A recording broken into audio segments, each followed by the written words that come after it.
Friends, ఈరోజు మీకోసం కారం పొడి చూపించబోతున్నానండి. ఇది నువ్వులు జీలకర్ర వేసాను.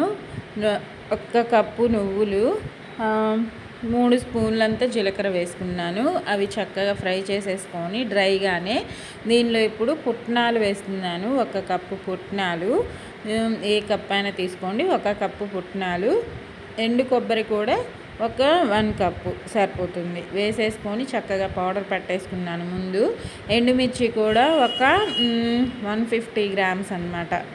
పొడి మొత్తానికి కారము 150 గ్రామ్స్ వేసుకున్నాను ఎండుమిర్చి. ఇంకా ఇది పౌడర్ పట్టేసుకొని మొత్తం మిక్సీలో వేసేసుకొని దానిలో వెల్లుల్లి వేసుకొని ఇలా మొత్తం పౌడర్ని ఒకేసారి మిక్సీ పట్టేసుకుంటే మన కారం పొడి రెడీ అయిపోయినట్టే.